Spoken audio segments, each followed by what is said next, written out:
I'm Ingrid, 26 years old, and for many years my parents told every employer in town that I was a thief. For 2 years I couldn't get hired anywhere in my town, not because I lacked qualifications. I graduated with a 3.9 GPA in accounting. I had glowing recommendations from professors, but none of that mattered, because my parents told every employer in town that I was a thief. My father said, "Maybe now you'll learn to respect us." He thought he'd broken me. He thought 2 years of rejection, 2 years of watching me scrub hotel toilets while he laughed, would bring me crawling back. He didn't know about the envelope. He didn't know what my grandmother had done 15 years ago, or why the CEO of Mercer Holdings was waiting for me. Before I continue, if you find this story worth hearing, please take a moment to like and subscribe, but only if you genuinely connect with what I'm sharing. And drop a comment telling me where you're watching from and what time it is there. I'd love to know. Now, let me take you back 2 years, to the day I discovered what my own parents had done to me. The Thornton family looked perfect from the outside. My father, Gerald Thornton, owned the largest construction company in our county. Our 2-story colonial sat on 3 acres, with a garage that held his Mercedes, my mother's Lexus, and my brother Marcus's BMW, a graduation gift for finishing business school. My mother, Diane, played the role of the devoted wife. Wedgwood china for Sunday dinners, fresh flowers from the farmer's market every week, a smile that never cracked in public, and Marcus, 4 years older, the golden child, the heir apparent. He'd been groomed to take over Dad's company since he could hold a hammer. Everything he touched turned to opportunity. Everything I touched was questioned. Growing up, I learned early that daughters had a different place in the Thornton household. When Marcus wanted to study abroad in London, Dad wrote the check without blinking. When I asked about the same program 2 years later, he laughed. "What for? You'll get married eventually. Save me the money." I went to the state university 40 minutes away, lived at home, commuted. At family dinners, the conversation always orbited around Marcus, his projects, his promotions, his future. I sat at the end of the table, passing dishes and clearing plates, while Dad carved the roast and dispensed wisdom to his son. "A man builds his legacy through his work," Dad would say, pointing his fork at Marcus. "Remember that." He never pointed that fork at me. When I was 16, I overheard him telling my mother something I've never forgotten. They were in the kitchen, voices low, and I'd paused outside the door. "Daughters don't need to achieve," he said. "They need to learn how to keep a home. Ingrid will marry well. That's her job." I stood there in the hallway, frozen. That was the first time I understood. In my father's eyes, I wasn't a person with dreams. I was an asset to be managed. The summer before college, my parents gave me a credit card. "For necessities," Mom said, sliding the slim plastic across the kitchen table. "Books, supplies, whatever you need for school." Dad nodded from behind his newspaper. "Don't go crazy. But you're covered." I was 18, eager to prove I could be responsible. I used the card exactly as intended: textbooks for my accounting courses, a second-hand laptop from the campus tech sale, notebooks, calculators. Nothing frivolous. The total over 3 months came to $1,200. When the statement arrived, Dad exploded. I remember the dining room, the chandelier above us, the way Mom's face went pale as Dad slammed the paper on the table. $1,200? He was standing now, veins visible in his neck. "Who gave you permission to spend this much?" "You did," I said, my voice smaller than I wanted it to be. "You said it was for school supplies." "I said necessities, not a shopping spree." "Gerald," Mom murmured. "The books were expensive this semester." "Stay out of this, Diane." He turned back to me, eyes cold. "You'll pay back every cent, every single cent, or you can find somewhere else to live." I worked 2 part-time jobs for 8 months, campus library and weekend shifts at a coffee shop. I paid back every dollar, kept every receipt, documented every payment. The debt wasn't the only cost. Working 25 hours a week meant I couldn't take full course loads. I had to stretch my degree over 6 years instead of 4. 2 extra years of tuition Dad refused to help with, 2 extra years of commuting from home, 2 extra years of being reminded I was a burden. I thought it was over. I thought he'd forget, but my father had a long memory, and he knew how to weaponize it. Mom found me crying in my room that night. She sat on the edge of my bed, stroked my hair, and said, "Your father just wants to teach you the value of money. He loves you. Don't be angry." I wanted to believe her. That was my mistake. The only person who ever made me feel like I mattered was my grandmother. Margaret Hayes wasn't soft. She'd built a chain of furniture stores from nothing, started with a single showroom in 1972, expanded to 11 locations across the state, then sold the whole operation when she turned 65 and retired with enough money to never worry again. She was sharp, practical, and she saw things other people missed, including what was happening in her daughter's marriage. I spent summers with Grandma Margaret when I was young. Her house smelled like lavender and old books. She taught me to read financial statements before I was 12, showed me how compound interest worked using her own investment portfolios. "Knowledge is freedom, Ingrid," she'd say, tapping her temple. "No one can take what's in here." She watched my father carefully during family gatherings. I noticed the way her eyes narrowed when he dismissed my opinions, the way her jaw tightened when Marcus got praised and I got ignored. One afternoon, I was 15, we were sitting on her porch watching the sunset over her garden. Out of nowhere, she took my hand. "Ingrid," she said quietly, "I want you to remember something." I looked at her. Her eyes were serious in a way I hadn't seen before. "I've already prepared for your future. When the time comes, you'll know." "Prepared what, Grandma?" She smiled, but it didn't quite reach her eyes. "Your father can't control everything. Neither can your mother. Someday you'll need help they won't give you. When that day comes, you'll be ready." I didn't understand what she meant. I was 15. I thought she was being dramatic. 3 years ago, Grandma Margaret passed away. She was 78. I didn't know then that she'd left me something far more valuable than money. She'd left me a way out. I graduated summa cum laude with a degree in accounting, 3.9 GPA, Dean's List every semester. A professor who'd worked at Deloitte wrote me a glowing recommendation letter. For the first time in my life, I had something that belonged to me, credentials no one could dismiss. The graduation ceremony was on a Saturday in May. I walked across the stage in my cap and gown, diploma in hand, and scanned the crowd for my family. They were there. But they weren't watching me. Dad and Mom flanked Marcus in the third row. He'd driven down to support me, but the three of them were deep in conversation, heads together, laughing about something. When my name was called, only Grandma's empty seat in my heart acknowledged the moment. Afterward, Dad found me outside the auditorium. "Nice job," he said, in the tone he used for the mailman. "Listen, I've got a proposition. Come work at the company. We need someone to handle the books." My heart lifted for a second. Maybe he finally saw my value. "The position is unpaid for the first year," he continued. "Consider it an apprenticeship. You'll live at home, help your mother, learn the business. In a few years, when Marcus takes over, you'll be useful." Unpaid, living at home. Useful to my brother. I took a breath. "I appreciate the offer, Dad, but I'd like to try finding work on my own first. Get some outside experience." His face didn't change, but something behind his eyes went cold. "Fine," he said softly. "Try it your way." He turned and walked back to the car, where Mom and Marcus were waiting. None of them looked back. I stood alone in the parking lot, still holding my diploma, and told myself I'd made the right choice. I had no idea that his silence was a declaration of war. The rejection letters started coming within weeks. First, the accounting firm downtown, Miller & Associates. I'd interviewed beautifully. The hiring manager had smiled, shaken my hand, said they'd be in touch soon.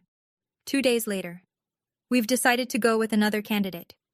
I applied to the regional bank next. Same thing. Great interview, warm reception, then silence followed by a form email, then the insurance company, the property management firm, the medical billing office, the credit union, 15 applications, 15 interviews, 15 rejections. I started doubting myself. Maybe my resume wasn't strong enough. Maybe I'd said something wrong. Maybe I was overestimating my abilities. I spent nights revising my cover letters, practicing interview answers in the mirror, reading career advice blogs until my eyes burned. Nothing changed. One afternoon, I walked into Patterson Financial Services for what felt like my 20th interview. The HR manager, a woman in her 50s with kind eyes, listened to my answers, nodded along, and then paused. She looked at me for a long moment. Something shifted in her expression. "Miss Thornton," she said slowly, "I'm going to tell you something I probably shouldn't." My stomach tightened. "You seem like a lovely young woman. Qualified, professional." She hesitated. "But I think you should talk to your father." "My father? Why?" She pressed her lips together, clearly uncomfortable. "I can't say more than that. Just ask him. Ask him why no one in this town will hire you." She stood, signaling the interview was over. I drove home with my hands shaking on the wheel. A cold certainty was forming in my chest, something I didn't want to believe. But I had to know. That night I confronted my father, and what he told me changed everything. I found him in his study, sitting behind the mahogany desk he'd imported from England. A glass of scotch sweated on a leather coaster beside him. "Dad, I need to talk to you." He didn't look up from his papers. "Make it quick." "Why can't I get a job?" That made him look up. A small smile played at the corner of his mouth, and in that moment, I knew. "You called them," I whispered. "You called all of them." He leaned back in his chair, swirling his scotch. "I told them the truth." "What truth?" "That you're a thief." He said it casually, like he was discussing the weather.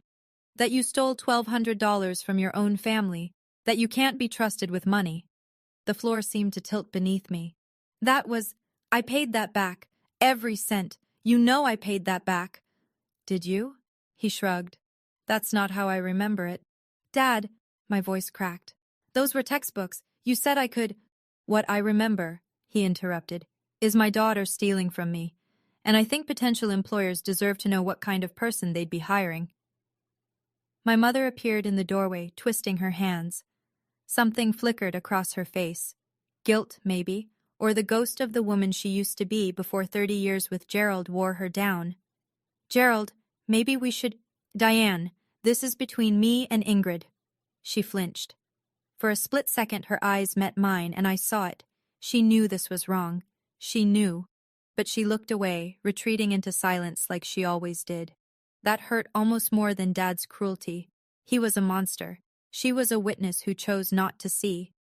I stared at him, tears burning behind my eyes. "Why? Why would you do this to me?" He stood slowly, walked around the desk and stopped in front of me, close enough that I could smell the scotch on his breath. "Because you needed to learn respect," he said quietly. "You turned down my offer. You thought you could make it without this family." "Without me," he smiled. "Maybe now you understand. You can't." "Come home," Mom said softly from the doorway. "Work for your father. This can all go away." I looked between them, my mother's pleading face, my father's cold satisfaction, and I understood. This wasn't about respect. This was about control. In a small town, gossip travels faster than truth.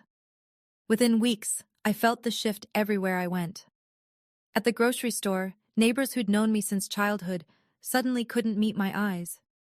At church, conversations stopped when I walked past.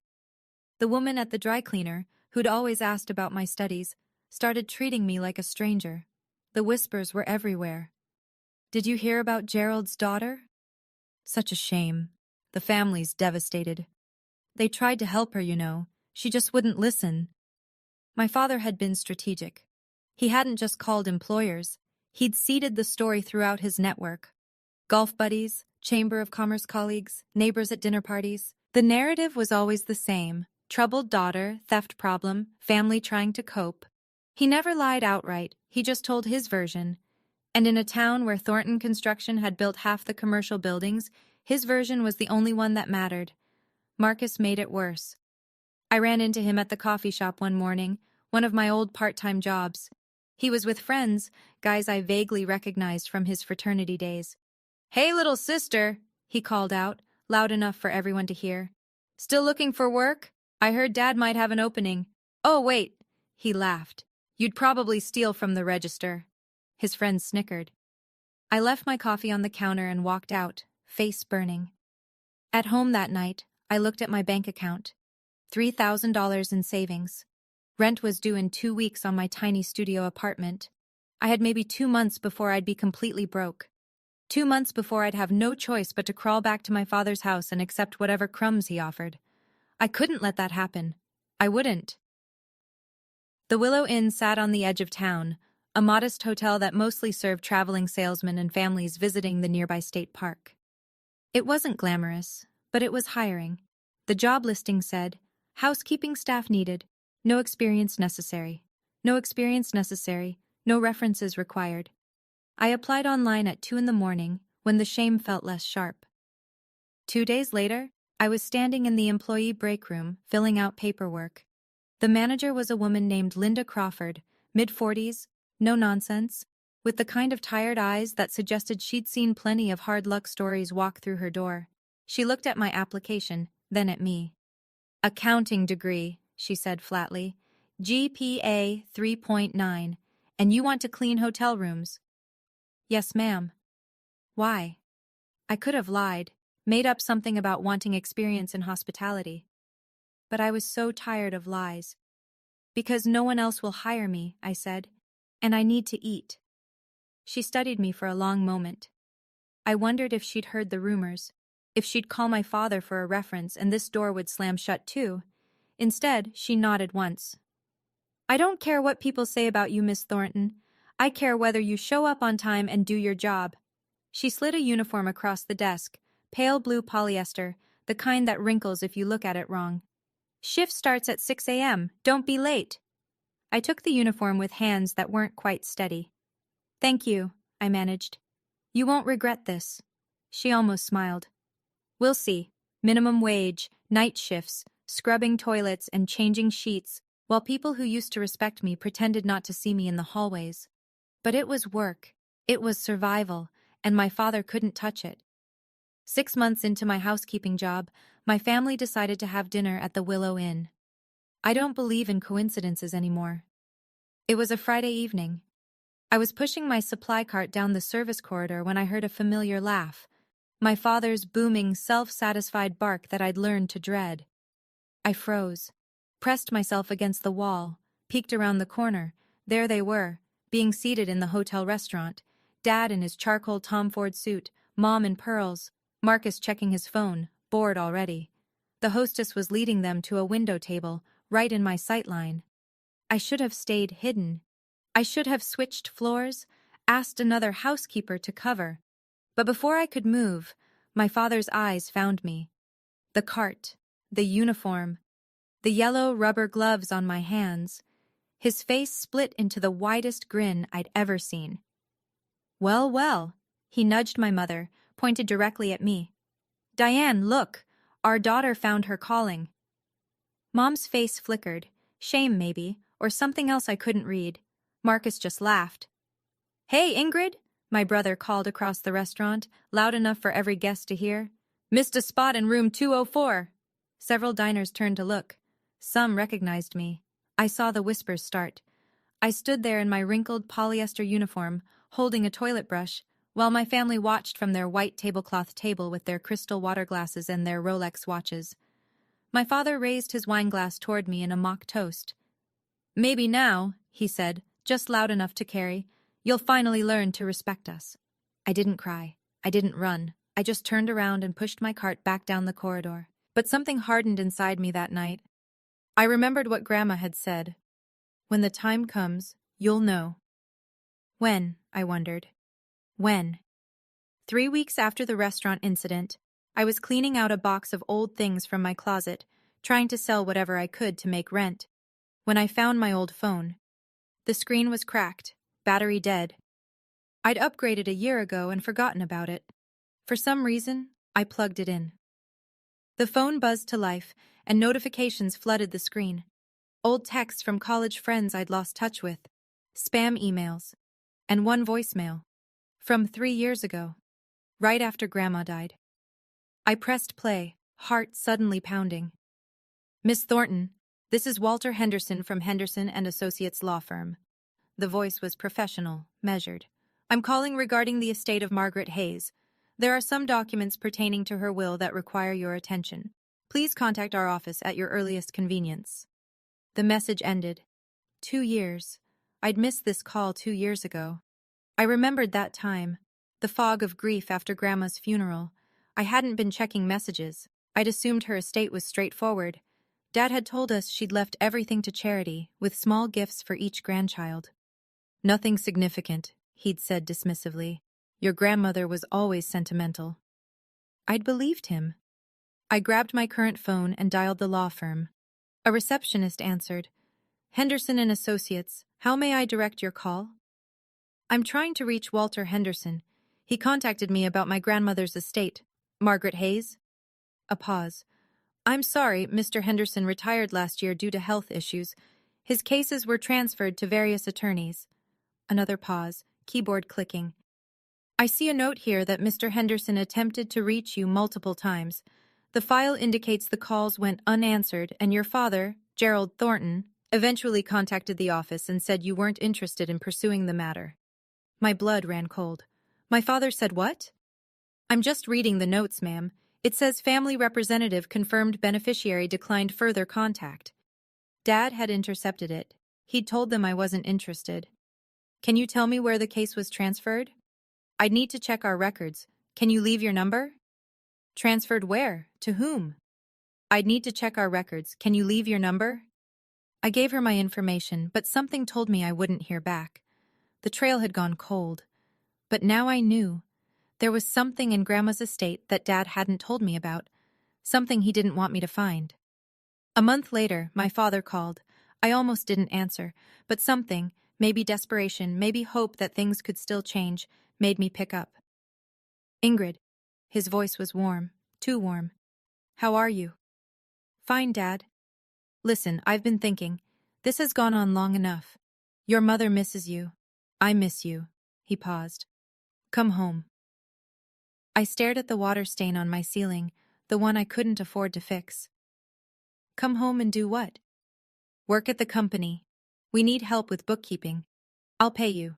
Not much at first, but something. You'll live with us, save money, get back on your feet. It sounded almost reasonable. Almost. And the job hunting? The things you told everyone about me? Water under the bridge. Come home and I'll make some calls, clear things up. And if I don't? His tone shifted. The warmth drained out like someone had pulled a plug. Then you can keep scrubbing toilets until you wise up. Your choice. I closed my eyes. I need to think about it. Don't think too long. This offer won't last forever. He hung up. That night, my mother called separately, her voice soft, pleading. Please, Ingrid, just come home. Stop being stubborn. Your father only wants what's best for you. Does he, Mom? Or does he just want to control me? That's unfair. He's your father. He loves you in his own way. His way is destroying my life. Silence.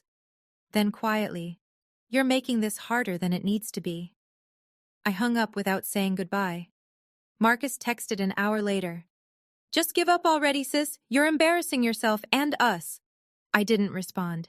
Instead, I opened my laptop and started applying to jobs outside our town, far outside, places where the Thornton name meant nothing. I had to escape. 2 weeks later, I learned exactly what my father had planned for me. I was working the late shift at the Willow Inn, restocking supplies in the second-floor closet, when voices drifted from the restaurant below.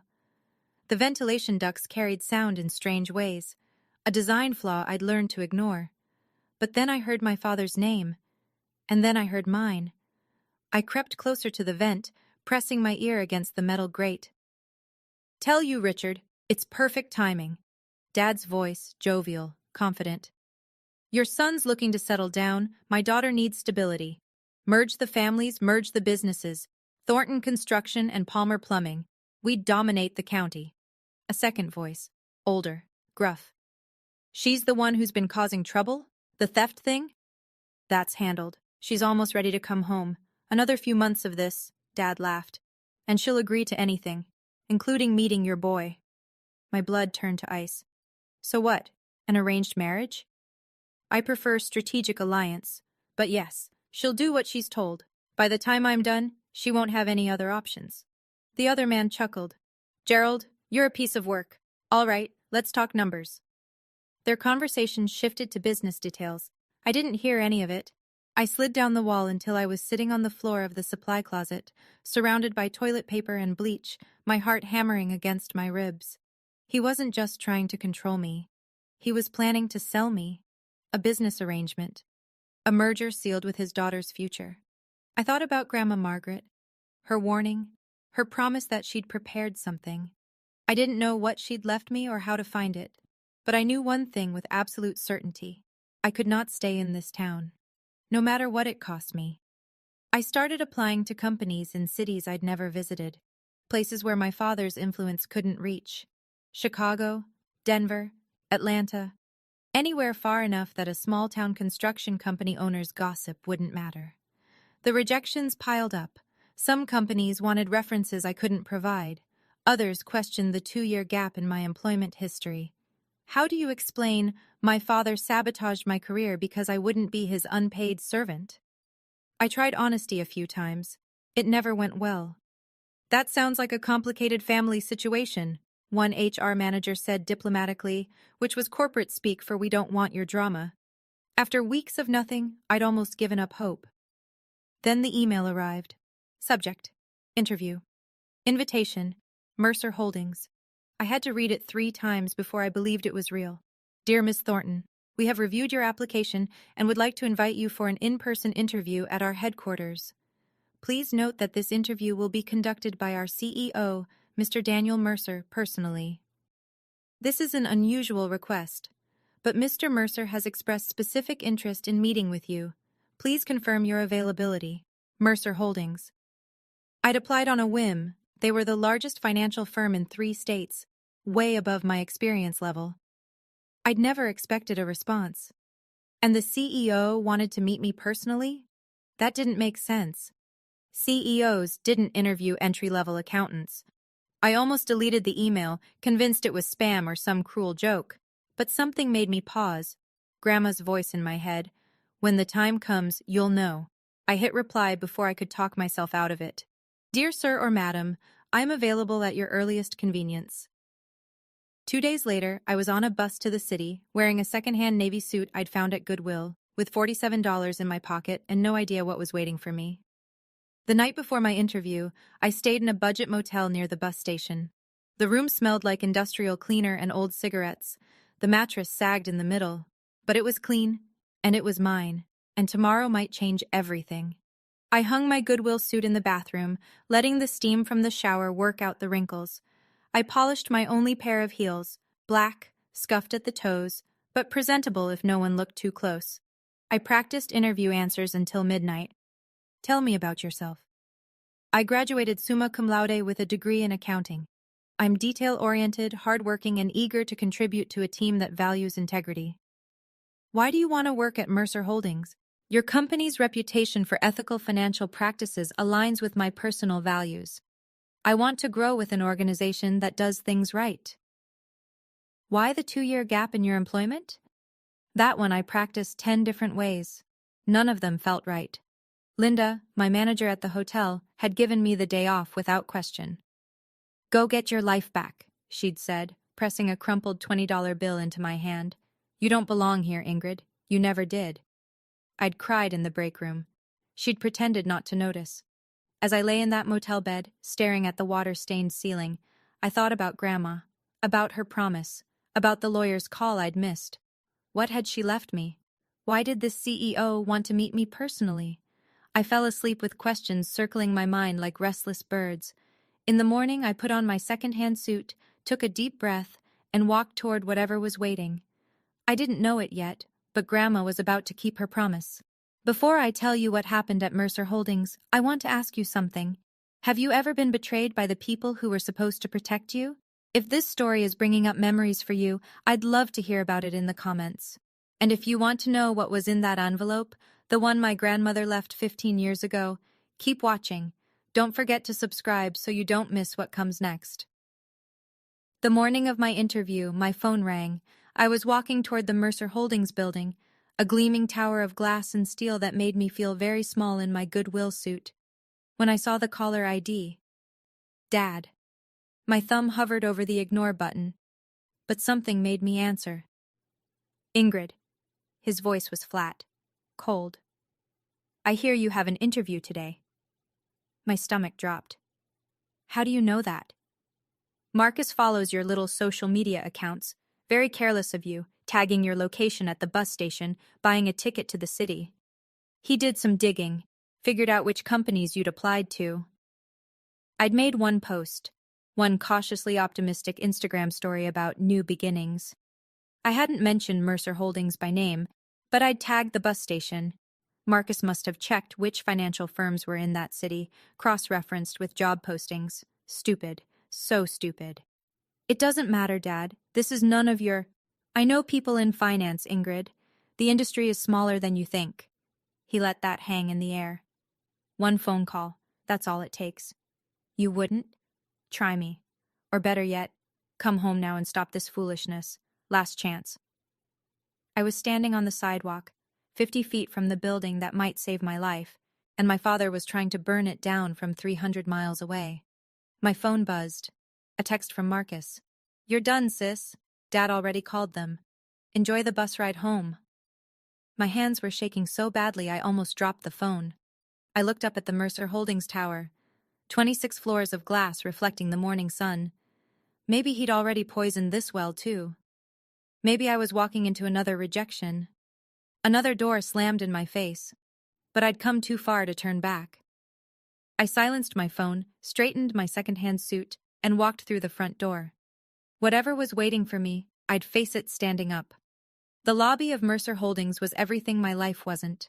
Marble floors polished to a mirror shine, a 3-story atrium with modern art installations suspended from cables, men and women in designer suits crossing purposefully toward elevators, their heels clicking in sharp rhythms. I approached the reception desk, acutely aware of my scuffed shoes and second-hand blazer. Ingrid Thornton, I have an interview. The receptionist, blonde, immaculate, wearing a silk blouse that probably cost more than my monthly rent, typed something into her computer. Then she looked up with an expression I couldn't read. Yes, Miss Thornton, you're expected. A pause. Mr. Mercer will see you personally in his office, 26th floor. The CEO's office?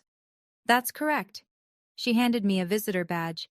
Take the private elevator on your left. His assistant will meet you. I walked toward the elevator in a daze. This didn't make sense.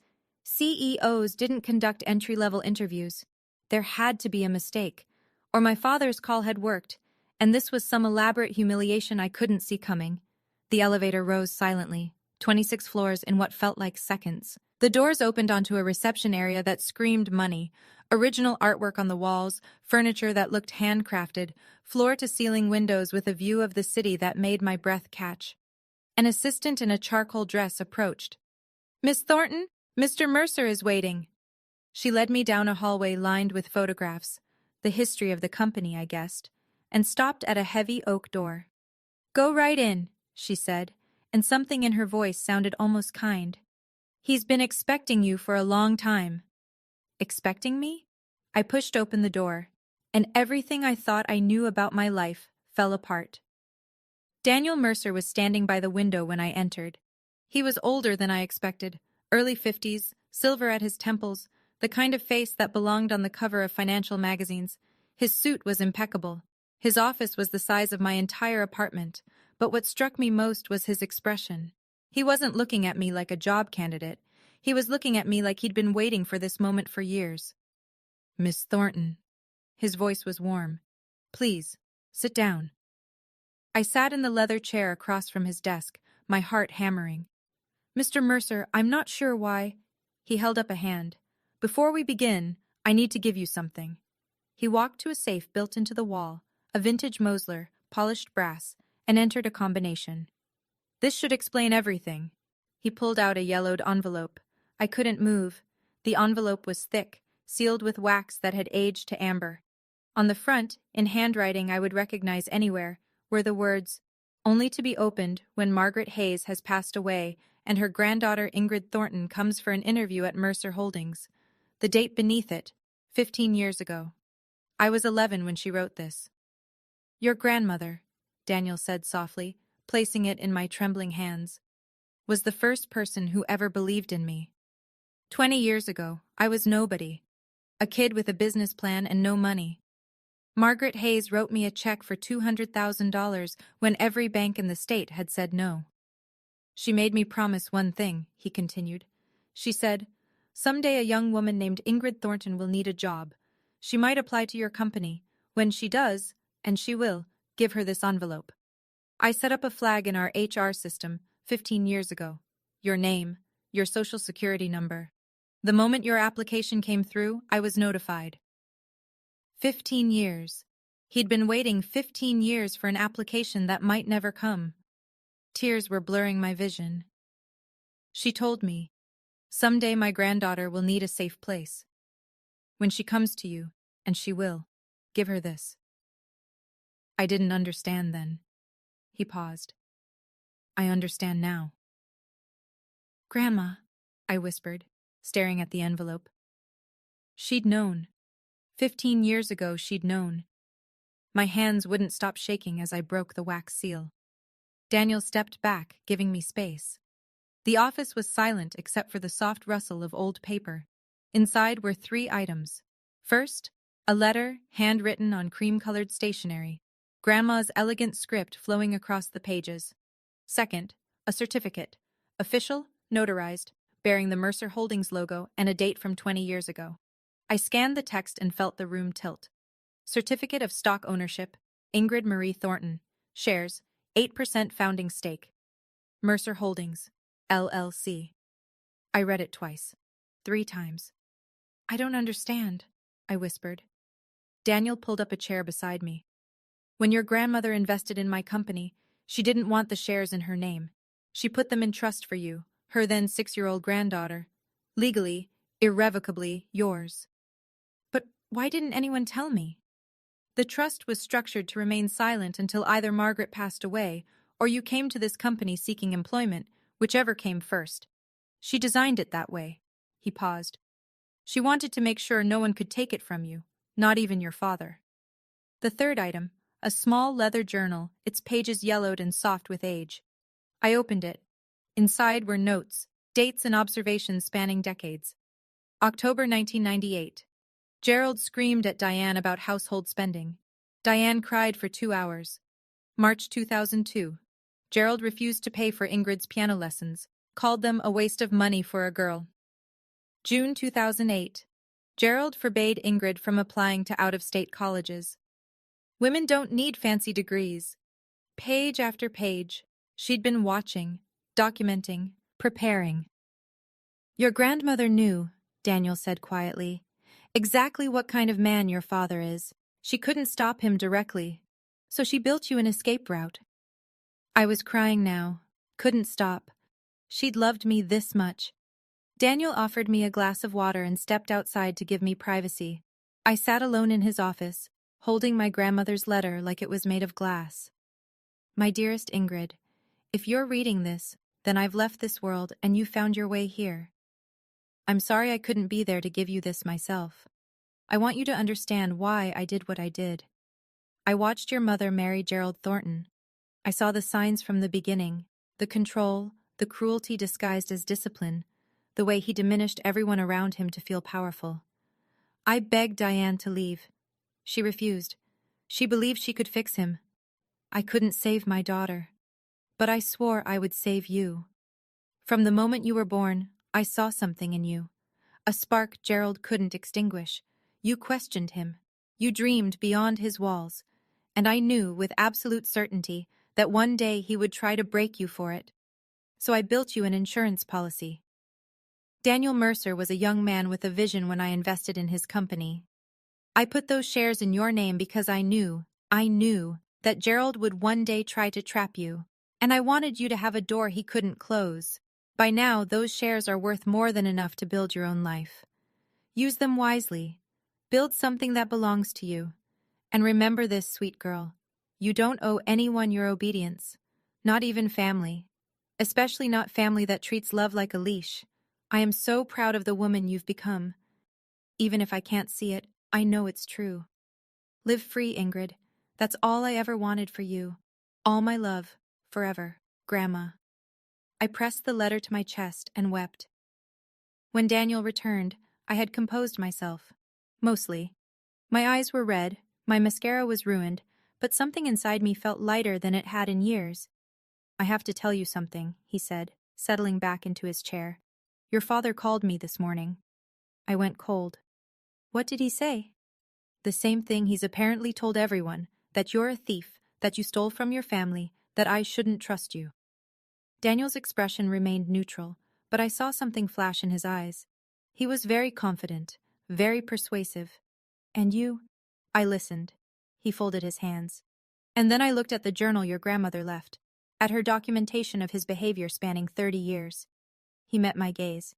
And then I looked at the certificate that proves you own 8% of my company. I stared at him. Miss Thornton, Ingrid, your father just tried to slander a shareholder of Mercer Holdings, one of our founding stakeholders, in fact. A small smile crossed his face. I don't think he's accustomed to that kind of miscalculation. He doesn't know, I whispered, about the shares, about any of this. No, your grandmother was very specific about that. The trust was sealed. Your name doesn't appear in any public filings. It's held through a legal entity. There was no way for him to discover it. So when he called you, he was trying to sabotage someone who, on paper, is technically one of my bosses. Daniel leaned back.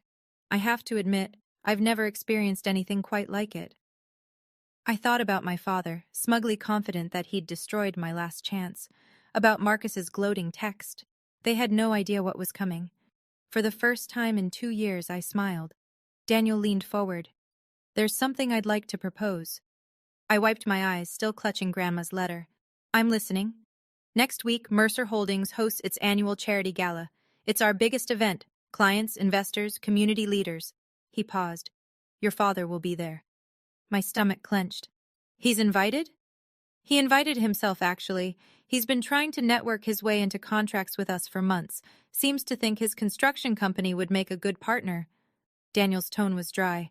I've been politely declining. So, what are you proposing? I'd like to introduce you at the gala. As our new senior financial analyst, a position you're more than qualified for, and as a founding shareholder of the company. He watched my face carefully. Your father will be in the room when he learns who you really are. I was quiet for a long moment. Part of me wanted to say yes immediately, to picture Gerald's face when he realized his daughter, the one he'd tried to destroy, owned a piece of the company he'd been courting. But another part of me hesitated. I don't want revenge, I said slowly. I don't want to humiliate him just to see him suffer. That's not... I searched for the words. That's not who I want to be. Daniel nodded, unsurprised. Your grandmother said you'd say that. He smiled gently. This isn't about revenge, Ingrid. It's about truth.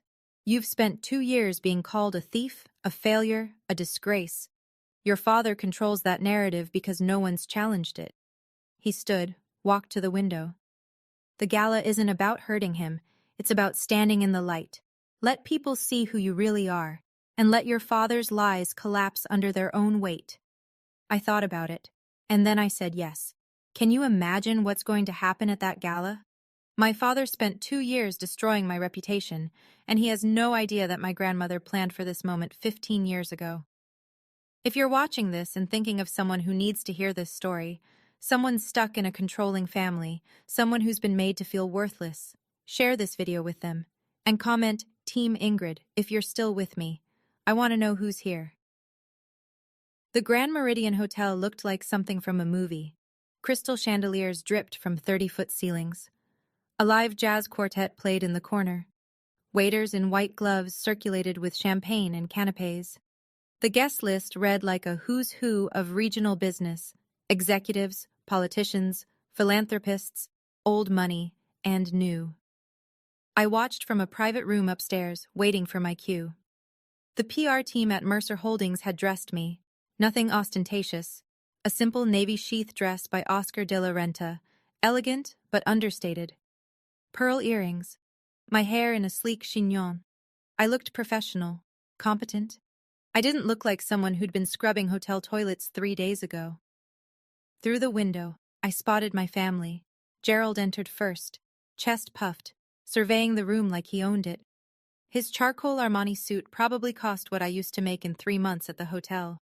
Mom trailed behind in Chanel, smiling her perfect smile.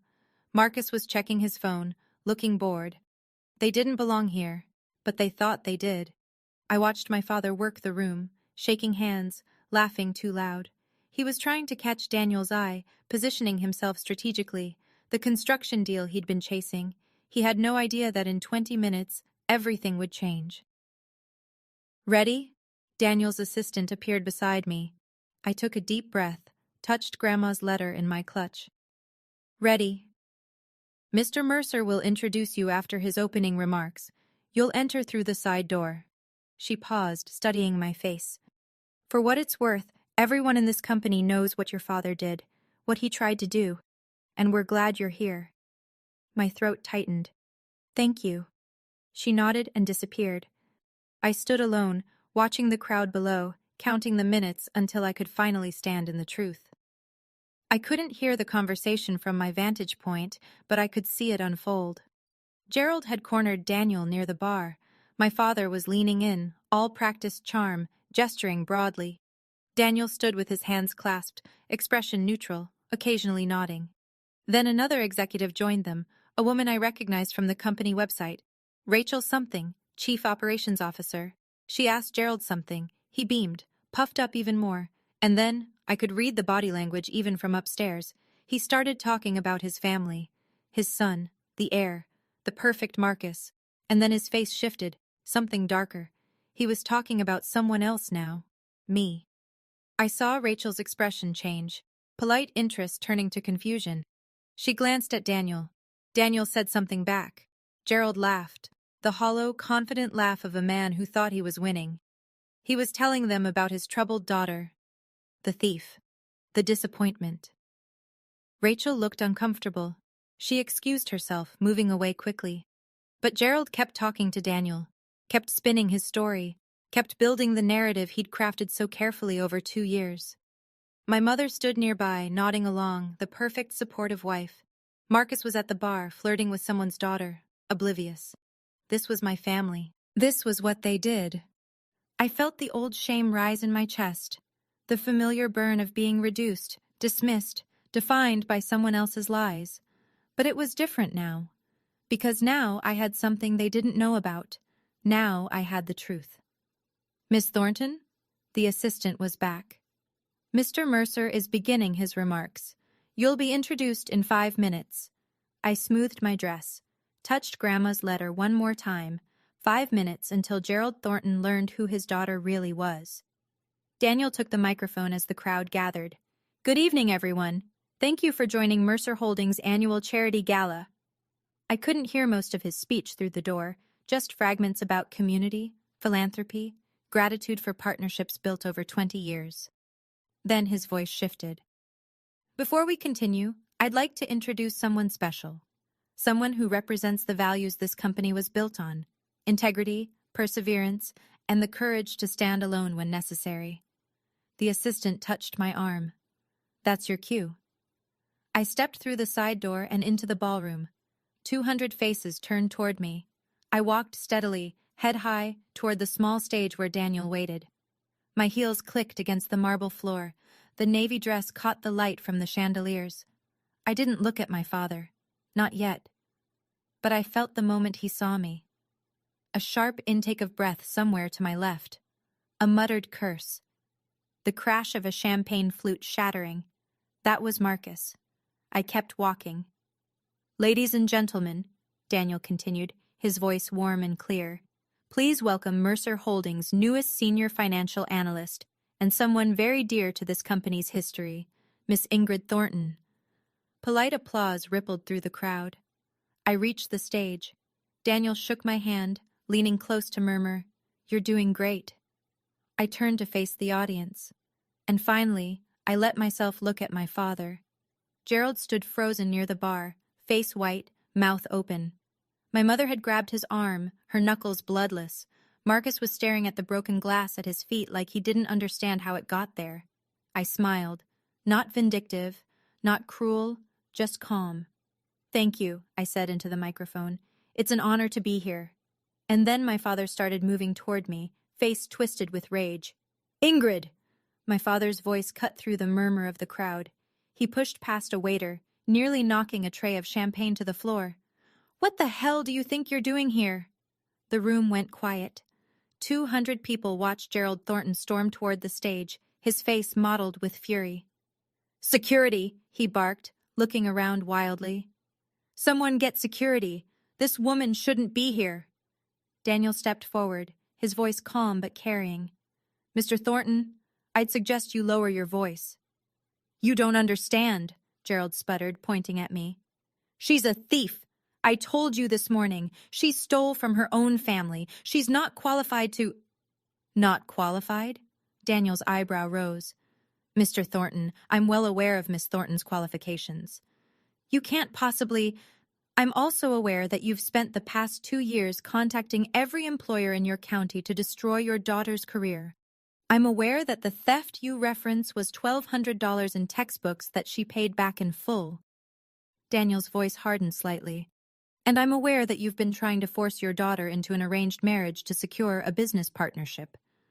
Gasps rippled through the crowd. Gerald's face went from red to white. How do you...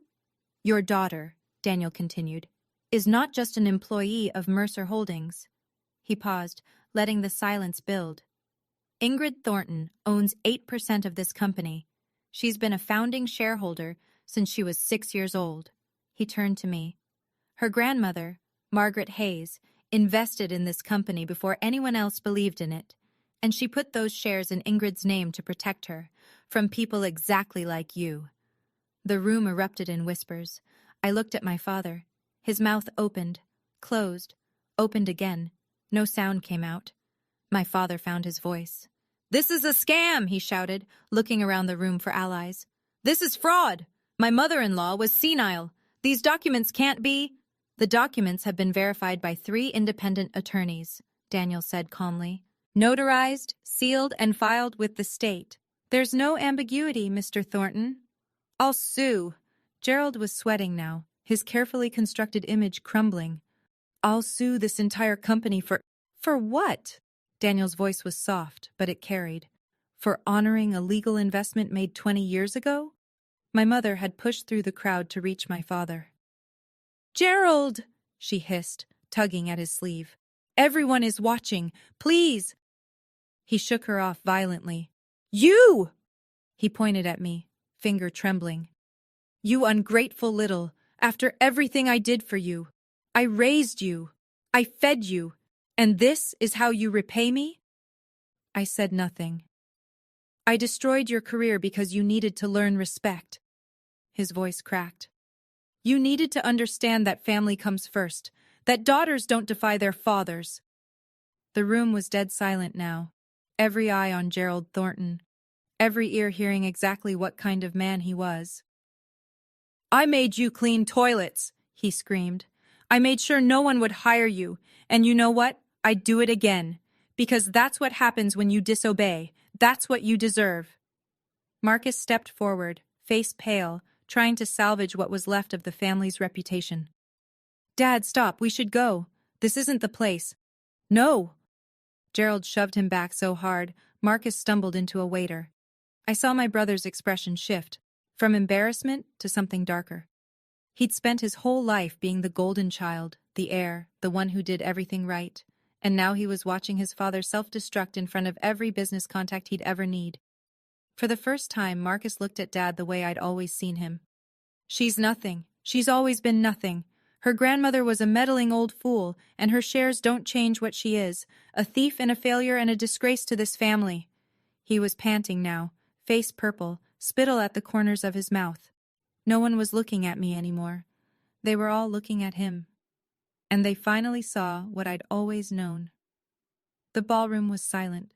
200 people, executives, politicians, philanthropists, staring at my father as he stood there, heaving, having just screamed that I deserved to scrub toilets for daring to disobey him. I stepped forward to the microphone.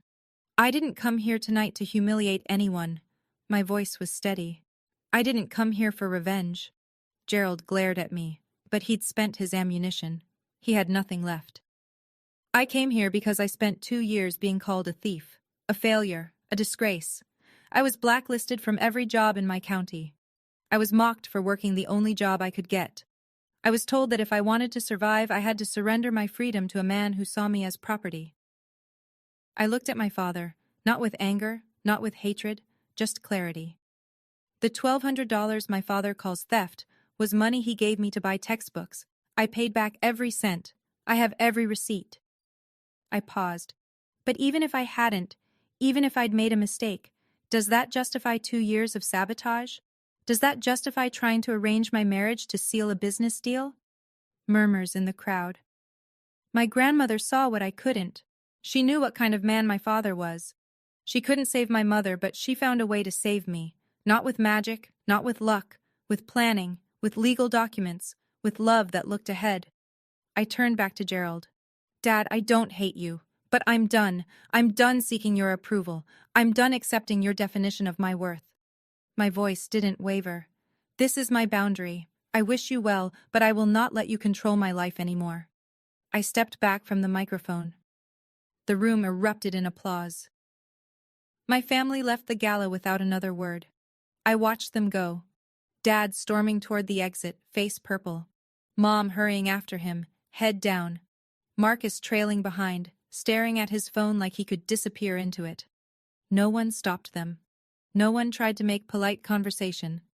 200 people watched Gerald Thornton leave in silence. After they were gone, the room seemed to exhale. The jazz quartet started up again. Conversations resumed, quieter than before. Then something unexpected happened. A woman approached me, 50s, elegant, wearing a string of pearls that probably cost more than my old apartment. I recognized her from my job searches. HR director at Patterson Financial. The one who'd told me to talk to my father. Miss Thornton. Her voice was soft with shame. I owe you an apology. A significant one. It's all right. It's not. She pressed a business card into my hand. When you're ready, if you're ever ready, I'd like to discuss opportunities. Real ones, without your father's interference. She moved away before I could respond.